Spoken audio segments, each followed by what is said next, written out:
My husband gave me a vacuum cleaner for our anniversary. I gave him divorce papers wrapped in the warranty. For our first anniversary, Brett got me a vacuum cleaner. He said it was top of the line and would make cleaning so much easier for me. For my birthday, he bought me a steam mop.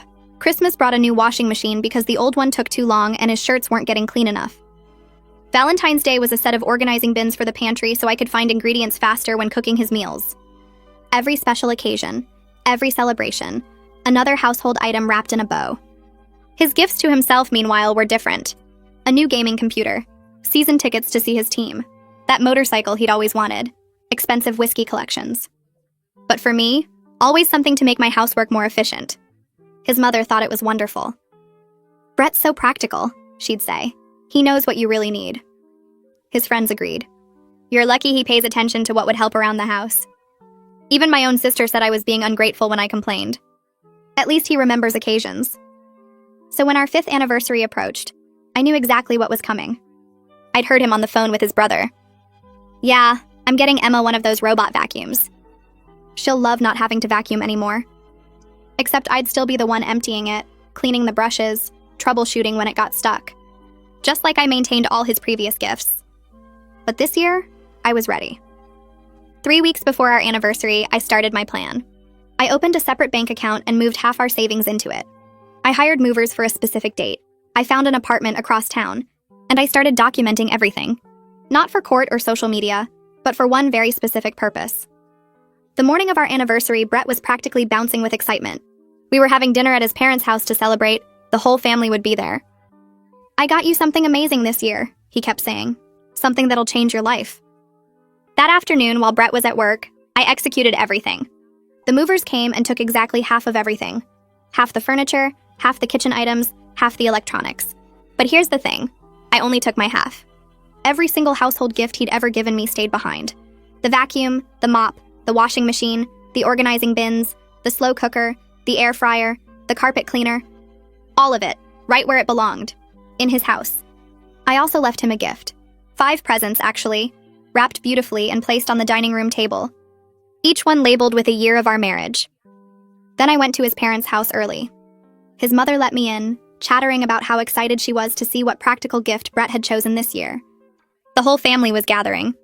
His brother Kevin, his sister Amy, his parents, his aunt and uncle, his 3 cousins, even his best friend Rick was there. Brett arrived at 6, carrying a large box wrapped in silver paper.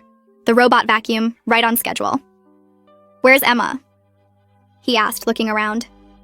"I'm right here," I said, walking in from the kitchen. "But before you give me your gift, I have something for you.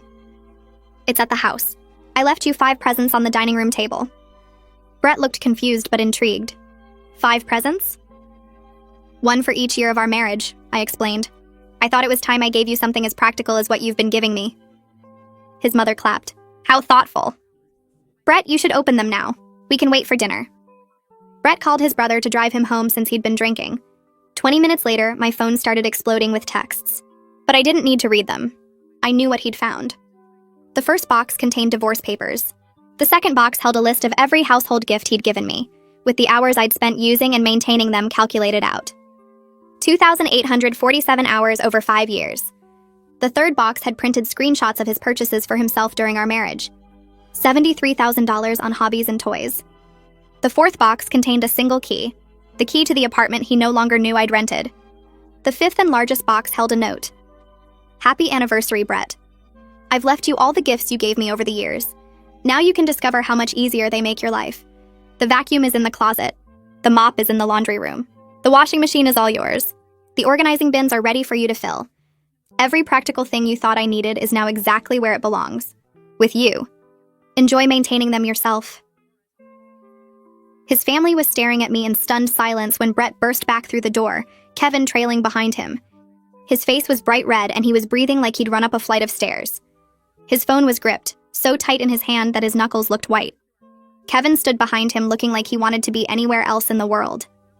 The whole family just stared at me, then at Brett, then back at me again. Nobody seemed to know what to say. Brett's mother finally broke the silence and asked what on earth was going on. Brett lost it.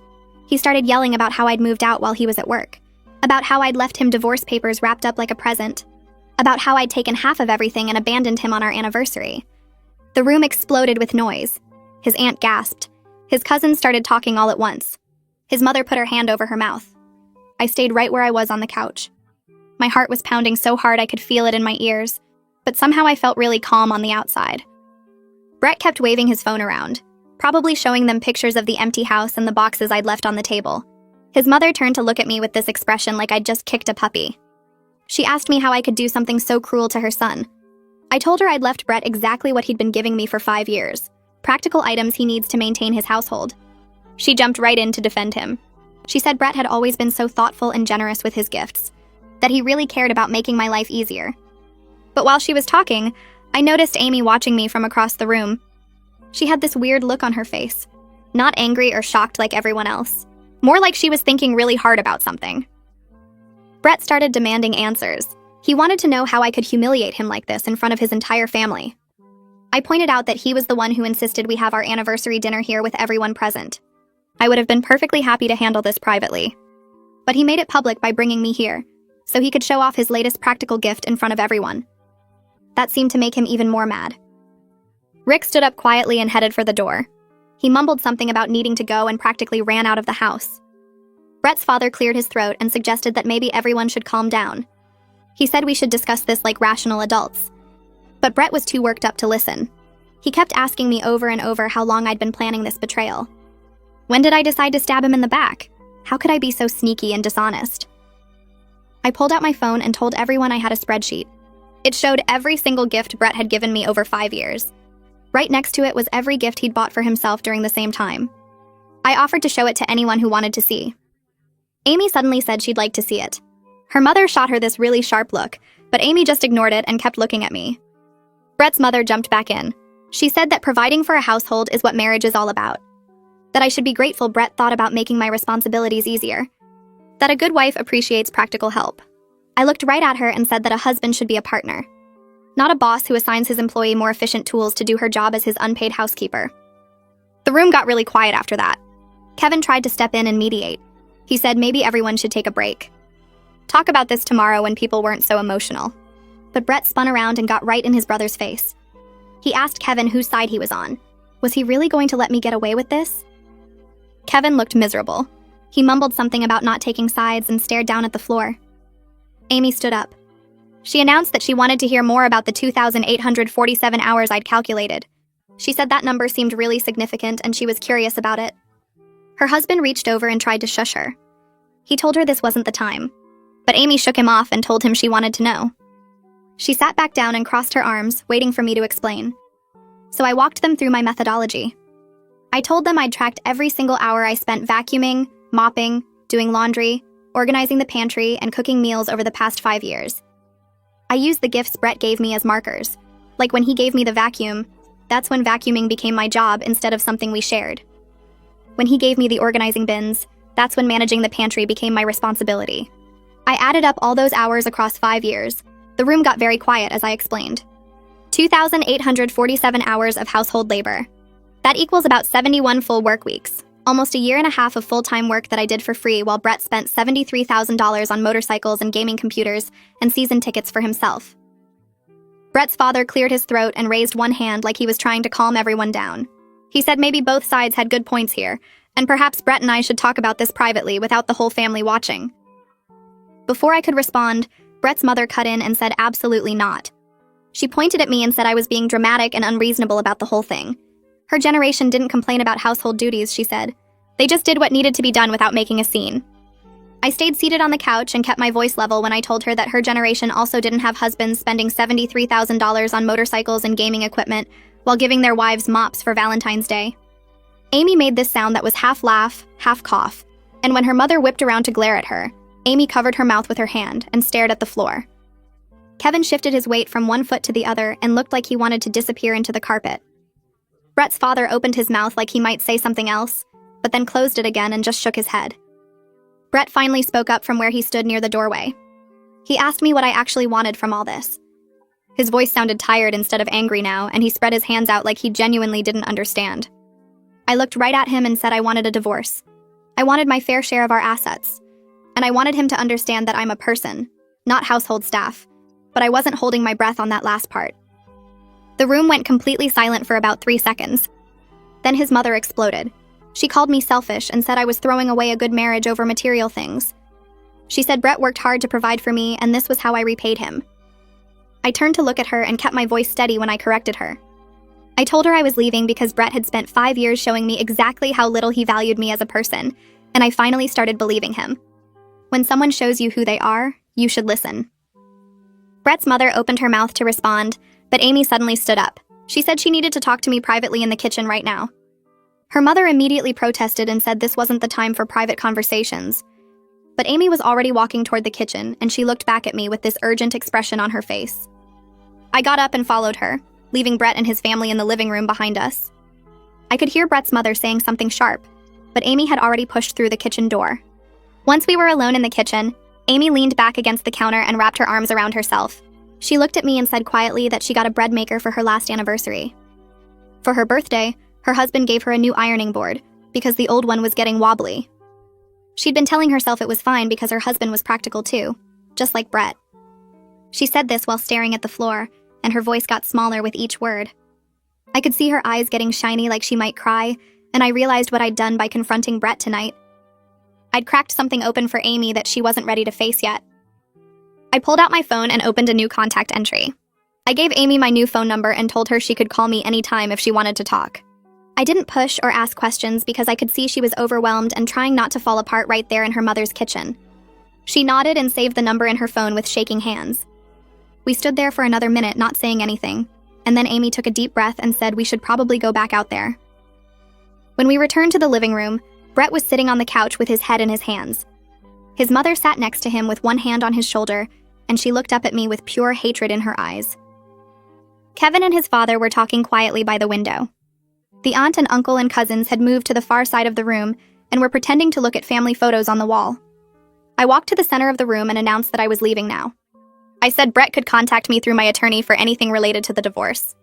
Brett's mother immediately demanded to know who my attorney was. She said it like she was going to call them up and tell them what a terrible person I was, like that would somehow change the legal proceedings. I just smiled at her and headed for the door. I grabbed my purse from the front hall table and pulled my car keys out. Brett jumped up from the couch and followed me outside onto the front porch. He asked if we could please just talk about this like adults without getting lawyers involved. His voice had that pleading tone now, the one he used when he really wanted something. I turned to face him under the porch light and reminded him that I tried talking to him for 5 years. I tried telling him I wanted actual gifts, not household appliances. I tried explaining that I felt like his housekeeper instead of his wife. And he responded to all of that by buying me a steam mop. So I was done talking and ready to move forward legally. Brett started to say something else, but I was already walking down the driveway to my car. I got in, started the engine, and drove away without looking back at the house. Over the next few days, my phone exploded with texts from Brett. The first ones were angry, calling me crazy and saying I'd regret this. Then they turned pleading, asking why I was doing this and couldn't we work it out.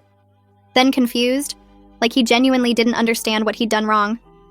Some of them were long paragraphs about how much he loved me and how he'd change. Others were short and desperate, just asking me to respond. I didn't answer any of them. Instead, I forwarded every single message to Amelia Vaughn, the attorney I'd hired 2 weeks ago when I started planning my exit. She'd been thorough and professional during our initial consultation, and she'd helped me understand exactly what I was entitled to in the divorce. Now she had documentation of Brett trying to contact me directly, despite me telling him to go through my lawyer. The next morning, Amelia called while I was unpacking boxes in my new apartment. She got straight to business and told me Brett had been trying to reach me through multiple phone numbers and even sent emails to my old work address. She asked if I wanted her to send a formal cease and desist letter to make him stop. I thought about it for a minute while I folded a kitchen towel and put it in a drawer. I told her not yet because I wanted to see if he would calm down on his own without making everything more complicated. She said that was fine, but she was keeping records of every attempt he made to contact me. I thanked her for staying on top of everything, and we hung up. 2 days later was my first day at the new marketing job I had lined up before I left Brett. I walked into the office building feeling nervous but also excited in a way I had not felt in years. The company was smaller than where I used to work, and everyone seemed friendly right away. My boss showed me to my desk and introduced me to the team. That is when I met Victoria from the design department. She had bright red hair and wore these chunky silver rings on almost every finger. During the morning meeting, she made a joke about the coffee being terrible, and I actually laughed out loud. After the meeting ended, Victoria came over to my desk and asked if I wanted to grab lunch with her. I hesitated because I was not sure I was ready to make friends or explain my situation to anyone.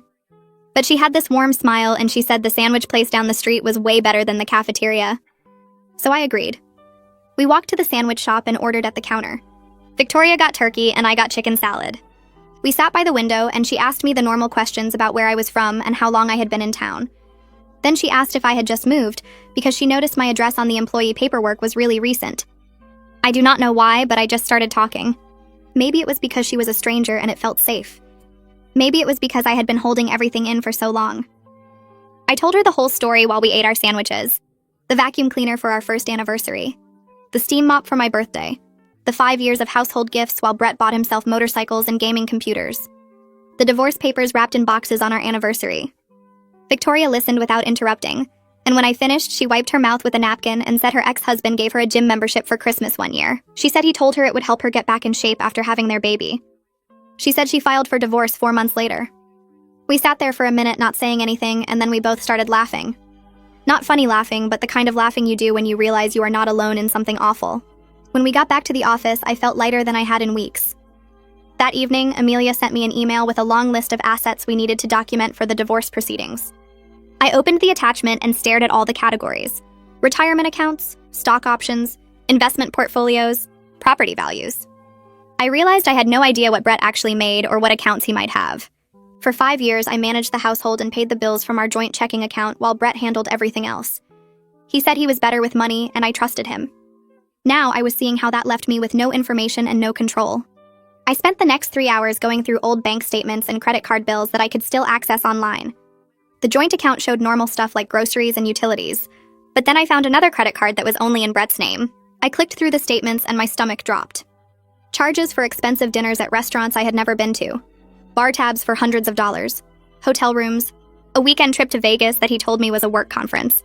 The spending went back years and added up to way more than the $73,000 I had already documented.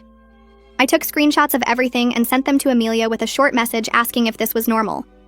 She called me 20 minutes later instead of emailing back. Her voice was different, more serious than usual. She asked if I had ever agreed to Brett spending marital funds this way. I told her I did not even know about most of it. She was quiet for a few seconds, and then she said this was good for our case. She said it showed Brett was hiding assets and spending shared money without my knowledge or consent. She told me to keep looking through any accounts I could access and document everything. When we hung up, I sat on my couch feeling stupid and angry at the same time.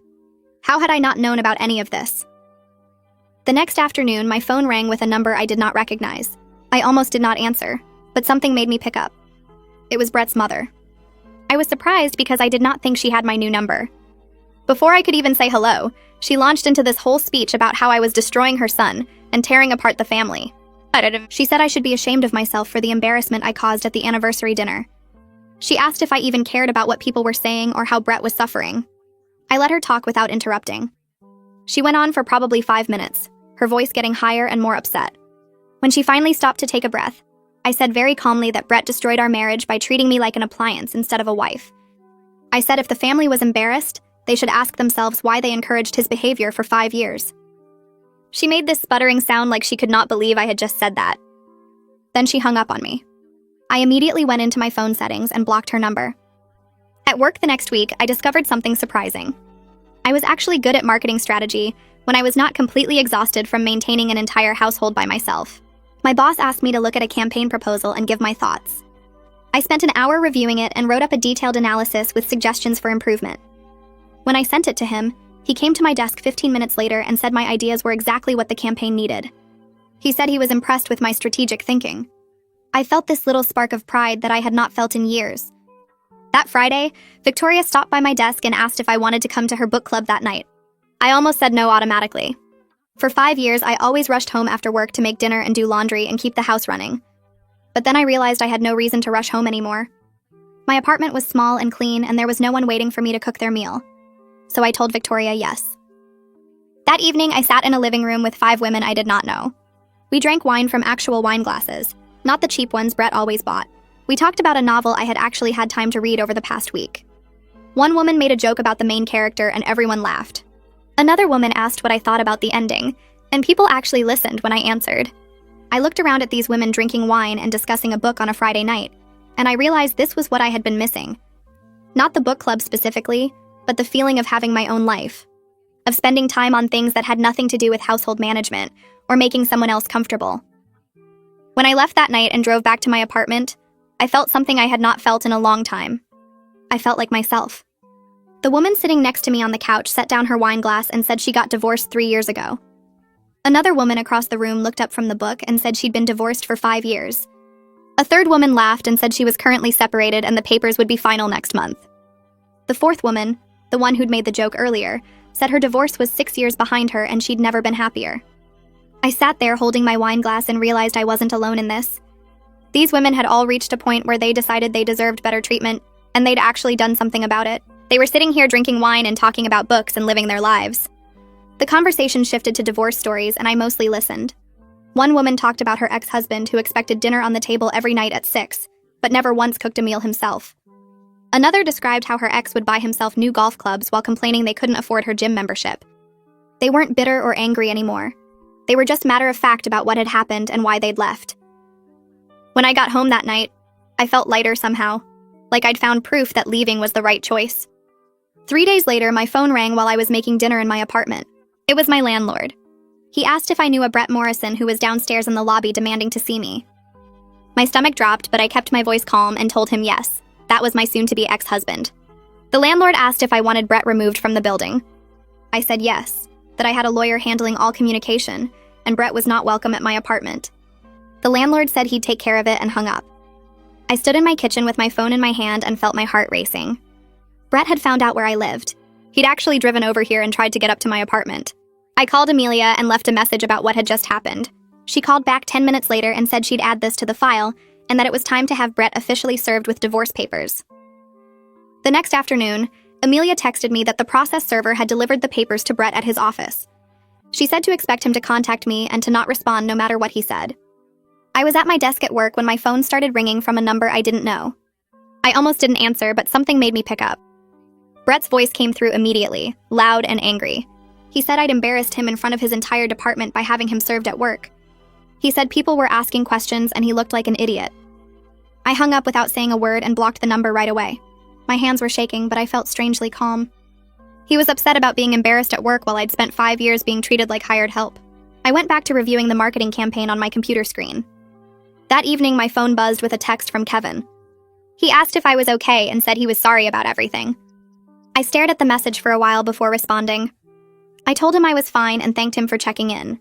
He texted back saying Brett had always been selfish, but Kevin never thought it was his place to say anything. He said he wished he'd spoken up sooner. I told him I appreciated that, but it wasn't his responsibility to fix his brother's marriage. Kevin said he understood and that he hoped I was doing well. The conversation felt awkward but genuine. At least one person in Brett's family seemed to get it. 2 days later, I sat in Clarence Vaughn's office while he pulled up spreadsheets on his computer. Amelia had set up the meeting and explained that her husband was a financial advisor who helped clients understand their assets during divorce proceedings. Clarence was patient and kind as he walked me through bank statements and investment accounts. He explained things I should have understood years ago about retirement funds and tax implications. I felt embarrassed that I'd let Brett handle all the finances while I focused on keeping the house running. Clarence said it was common and that I shouldn't feel bad about it. He said the important thing was understanding everything now, so I could protect my interests going forward. I took notes and asked questions and felt grateful that Amelia had connected me with someone who actually wanted to help. Clarence went quiet while looking at something on his screen. He asked if I knew Brett had a retirement account through his company. I said I thought we just had the joint savings account. Clarence turned his monitor toward me and showed me statements for an account I'd never seen before. Brett had been putting money into this retirement fund for the entire 5 years of our marriage. Clarence clicked to another screen and showed me stock options from Brett's company that had significant value. He said I was entitled to half of everything that had been accumulated during our marriage. The numbers on the screen were way higher than I'd expected. I'd thought I might walk away with a few $1,000s and my personal stuff. Clarence was showing me that I was owed tens of thousands. The next week, Amelia called me at work. She said Brett's attorney had sent over a settlement offer. I could hear something in her voice that sounded like amusement. She read me the offer. Brett was willing to let me keep my personal belongings and my car. He'd give me $5,000. That was it. Amelia actually laughed when she finished reading. She said we'd be sending back a counteroffer based on the actual marital assets Clarence had documented. She said Brett's attorney was either incompetent or hoping I was too naive to know better. I told her to send whatever she thought was fair. Amelia said she'd have something drafted by end of week and that I shouldn't worry because we had documentation of everything. Saturday night came and I sat alone in my apartment with takeout food and a movie on my laptop. The apartment was quiet. Nobody was going to come home expecting dinner. Nobody was going to leave dirty dishes in the sink for me to clean. Nobody was going to ask me to pause my movie so I could find something for them. I should have felt relieved. Instead, I felt this weird doubt creeping in. Maybe I had overreacted. Maybe Brett was just clueless about how to be a good husband. Maybe if I'd explained things differently, he would have understood. Then I remembered the spreadsheet I'd made. The $73,000 Brett spent on himself while giving me cleaning supplies for every special occasion. The 2,847 hours I'd spent maintaining all his practical gifts. The way he'd looked genuinely confused when I left him divorce papers. He wasn't clueless. He just didn't think my time or feelings mattered as much as his comfort and hobbies. I finished my takeout and went back to watching my movie. My phone rang on Tuesday evening. Amy's name showed up on the screen. I answered and heard her voice shaking. She said she'd confronted her husband about their anniversary gift pattern. She'd asked him why she always got household items while he bought himself whatever he wanted. He'd gotten mad and said she was influenced by my feminist nonsense. Amy said they'd had a huge fight and now they were going to marriage counseling. She said she didn't know if her marriage was going to survive. I felt terrible. I told her I was sorry for causing problems in her relationship. Amy cut me off and said I hadn't caused anything. She said the counselor had already helped her see problems that had been there all along. Her husband expected her to do all the cooking and cleaning and childcare while also working full-time. He bought himself new tools and electronics but complained when she wanted to spend money on herself. The counselor said those were signs of an unequal partnership. Amy's voice got stronger as she talked. She said counseling was painful but necessary. She thanked me for helping her see that she deserved to be valued as a person, and not just as a wife and mother. I told her I was proud of her for standing up for herself. Amy said it was scary, but she felt more like herself than she had in years. After we hung up, I sat on my couch and thought about how one vacuum cleaner had set off a chain reaction that was changing multiple lives. Monday morning, I walked into the office and found my boss waiting by my desk. She said she wanted to talk to me about a new project and led me to the conference room. A major client was looking for a marketing team to handle their product launch, and my boss wanted me to lead the pitch. I stared at her for a second because I'd only been at this job for 2 months. She smiled and said I'd shown more drive and fresh ideas in those 2 months than some people showed in years. She said she trusted me to handle it, and the pitch was scheduled for Friday. I spent the week preparing and realized something strange was happening. I had energy I didn't remember having before. Ideas came easily, and I stayed late working on the presentation without feeling tired or angry about it. At home with Brett, I'd always been exhausted from maintaining the house and managing his needs and dealing with his complaints. Now I was working harder than ever, but I felt awake and excited instead of drained. Friday came and I walked into the pitch meeting with Victoria handling the design elements while I presented the strategy. The client asked tough questions, and I answered everyone without hesitation. They said they'd let us know their decision by the end of day.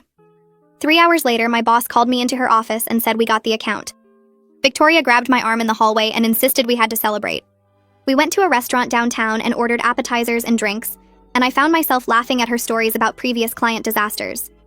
She asked about my divorce, and I realized I was talking about my work achievements instead of household management for the first time in months.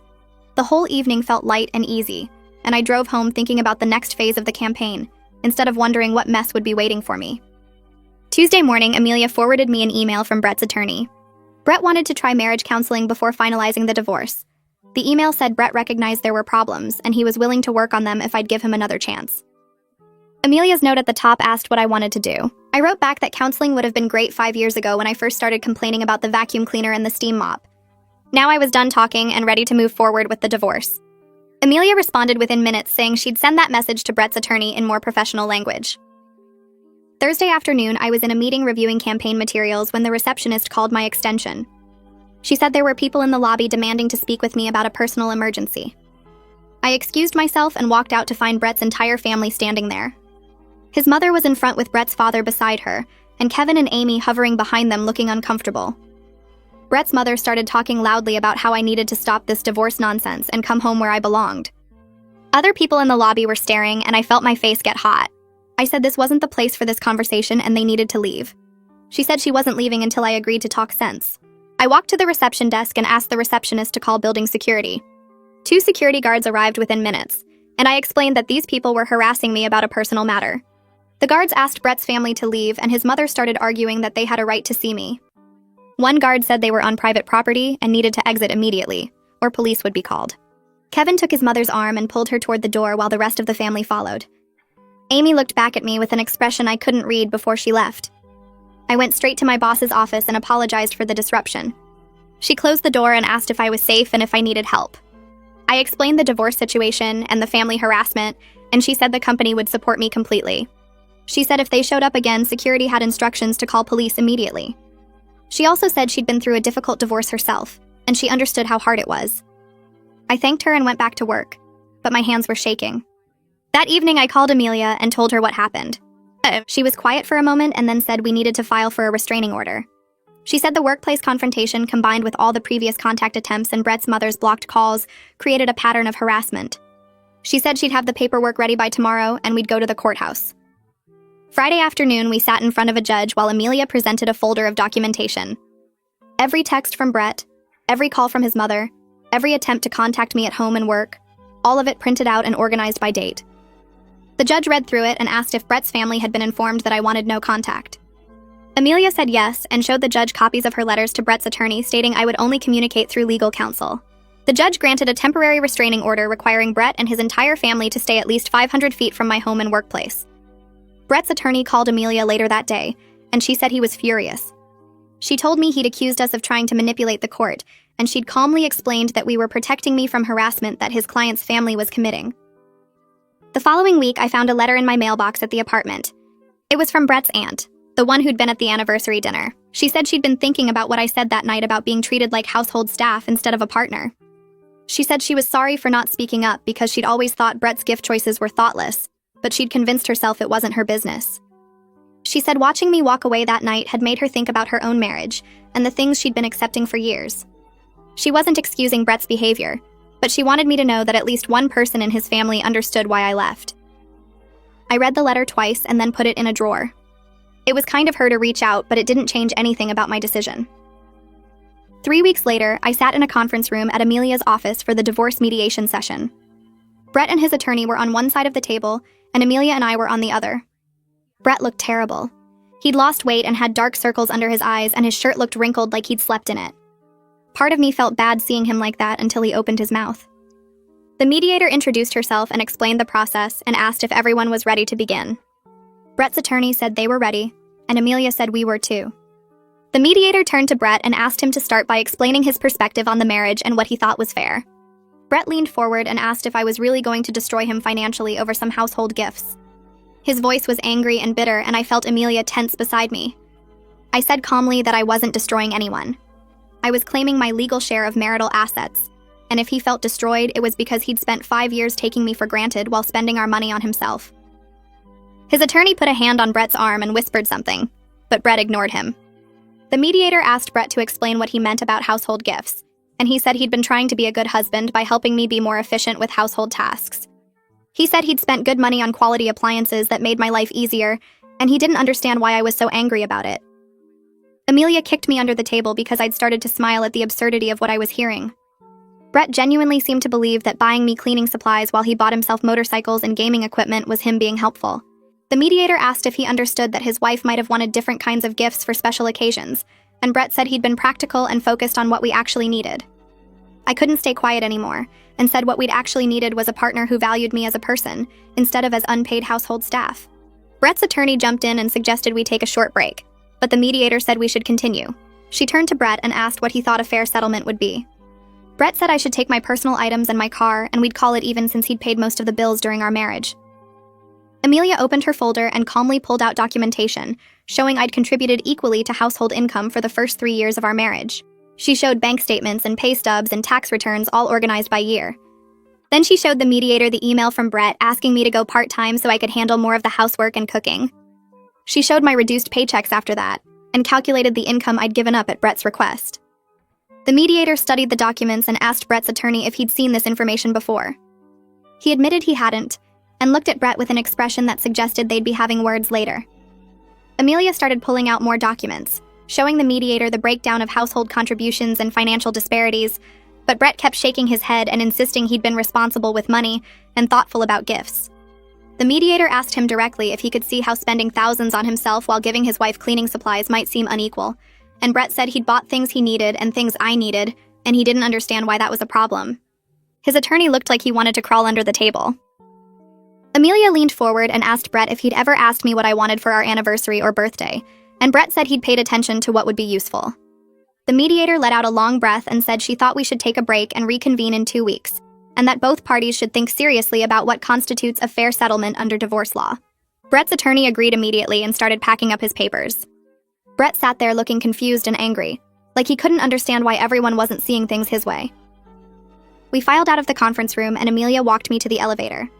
Once we were alone, she said Brett's stubbornness was actually helping our case because he was making it clear he didn't respect my contributions to the marriage. She said she was confident we'd get a good settlement if we had to go to court, though she'd prefer to settle and save time and money. I asked if she thought Brett would ever understand what he did wrong, and she said some people never do. But that wasn't our problem anymore. The elevator doors opened and I stepped inside, feeling drained but also oddly relieved that the mediation had gone so badly for Brett. 2 days later, I was having coffee with Victoria at our usual place downtown, telling her about the mediation disaster. She was laughing at Brett's insistence that he'd been practical when Rick walked in and spotted us. He hesitated by the door and I saw him considering whether to leave, but then he walked over and asked if he could join us for a minute. I was wary, but Victoria looked interested, so I said okay. Rick sat down and immediately started apologizing for not speaking up sooner about how Brett treated me. He said he'd watched it happen for years, and felt terrible that he never said anything. Victoria excused herself to take a phone call, probably sensing Rick wanted to talk privately. Rick admitted he'd always thought Brett's gift choices were jokes at first, like Brett was being funny by getting me a vacuum. Then he realized Brett was completely serious and didn't know how to say anything without destroying their friendship. He said Brett is a mess now, barely functioning at work, calling Rick at all hours asking what he did wrong. Rick looked genuinely upset and said he hoped I knew I did the right thing even though it was hard. I told him I appreciated him saying that, and I understood why he hadn't spoken up before.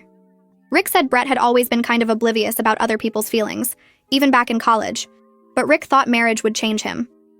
He finished his coffee and left, and Victoria came back asking what that was about. I explained, and she said it was big of Rick to apologize, and maybe some of Brett's friends were finally seeing him clearly. The second mediation session 2 weeks later felt completely different from the first. Brett's attorney must have had a serious talk with him because Brett walked in looking sullen but resigned. His attorney started by saying they were ready to negotiate seriously and work through asset division with actual numbers. Brett didn't say much, just nodded when his attorney asked him questions and looked at the table most of the time. The mediator seemed relieved and pulled out the asset list Amelia had prepared. We went through everything methodically: the house, the cars, the bank accounts, the retirement funds, the stock options. Brett's attorney tried to argue that the stock options shouldn't count as marital assets, since they were from Brett's job, but Amelia calmly explained that anything earned during the marriage was marital property. The mediator agreed and we kept going. It took 3 hours, but we finally reached a settlement where I got half of all marital assets, including the retirement account and stock options.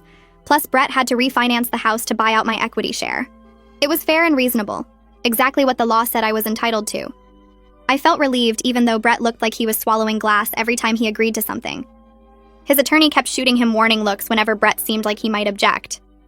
When we finished, the mediator said she'd draft the settlement agreement and we could sign it next week. Amelia shook hands with Brett's attorney and we left. The following week, we met to sign the settlement agreement. Brett's attorney had him sign first and then it was my turn. My hand shook a little as I wrote my name, but I felt good about it. This was fair, this was right. Brett asked if he could speak to me privately for a minute after we finished, and Amelia immediately said that wasn't a good idea. But I said 5 minutes was fine. We stepped into an empty office down the hall and Brett closed the door. He said he genuinely didn't understand what he'd been doing wrong and he was sorry. But the way he said it sounded more like he was sorry about losing half his assets than sorry about how he'd treated me. I stood there waiting to see if he'd say anything else, anything that showed real understanding, but he just kept talking about how he'd thought he was being a good husband by being practical. I told him I hoped he learned something from this for his next relationship, and I meant it. He deserved a chance to grow even if it was too late for us. Brett asked if there was any chance we could try again someday, maybe after some time apart, and I told him no. That ship had sailed, but I did wish him well in figuring out how to be a better partner. He looked sad but nodded and opened the door. Amelia was waiting in the hallway and we left together. 6 months after I left those wrapped boxes on our dining room table, I stood in a courtroom watching a judge sign the final divorce papers. The whole process had taken half a year of paperwork and waiting and legal procedures, but now it was done. I felt a weight lift that I didn't fully realize I'd been carrying. The judge handed the papers to the clerk and said we were officially divorced. Brett wasn't even there. His attorney had handled everything. I walked out of the courthouse with Amelia, and she congratulated me on starting my new life. I thanked her for everything she'd done, and she said I'd made it easy by being organized and reasonable. We said goodbye on the courthouse steps, and I drove to my apartment, windows down, music playing, feeling free. That evening, Victoria came over with a bottle of wine and helped me hang the expensive piece of art I'd bought to celebrate my divorce. It was a painting of a woman standing alone on a cliff overlooking the ocean, and it served no functional purpose except making me happy when I looked at it. We stood back admiring it, and Victoria said it was perfect. I poured us both wine, and we toasted to new beginnings, to being valued, to choosing ourselves. The apartment was small, but it was mine, filled with things I'd chosen because I liked them, not because they made housework easier. Victoria asked what I was going to do next, and I said I was just going to keep living my life, working, making friends, being happy. She clinked her glass against mine and said that sounded exactly right. 2 weeks later, my phone rang while I was unpacking books in my apartment, and Amy's name appeared on the screen. I answered and heard her voice crack as she told me she and her husband were separating. She sounded sad but also lighter somehow, like she'd been holding her breath for years and finally let it out. She said she was moving into her own place next month and figuring out who she was outside of being someone's wife and mother. Then she thanked me for what happened at the anniversary dinner. Said watching me stand up for myself gave her the courage to look at her own marriage honestly. I told her I was proud of her and she could call me anytime. And after we hung up, I sat on my couch surrounded by half-unpacked boxes and felt grateful that something good came from that terrible night. At work the following week, my boss called me into her office and I walked in nervous, wondering what I'd done wrong. Instead, she told me I was promoted to senior marketing strategist with a big raise. She said I'd shown incredible growth and leadership in the months since I started, that my ideas were sharp and my execution was flawless. I thanked her and walked back to my desk in a daze, and that's when it hit me. Leaving Brett didn't just free me from vacuuming and mopping and organizing his pantry. It freed me to become the professional I was always capable of being, the person who had energy left over after work to actually think and create, instead of coming home to a second shift of household management. 6 months after the divorce was finalized, I met Victoria and some other friends for dinner at a new restaurant downtown. We were laughing about something when one of the women asked if I was dating yet. I laughed and said I was too busy enjoying my own company and building my career, but maybe someday when I met someone who saw me as a partner instead of a household manager. Everyone nodded and the conversation moved on, and I realized I meant it. I wasn't lonely or bitter. I was just content being myself for the first time in years. On what would have been our 6th anniversary, I sat in my apartment surrounded by art and books and plants I'd chosen because they made me happy. The walls held paintings that served no purpose except beauty. The shelves were full of novels I actually had time to read. My phone buzzed with a text from Brett that just said I'm sorry, and I stared at it for a minute before setting my phone down without responding. I'd already moved forward into a life I was building for myself, and there was nothing left to say to someone who only understood what he'd lost after it was gone.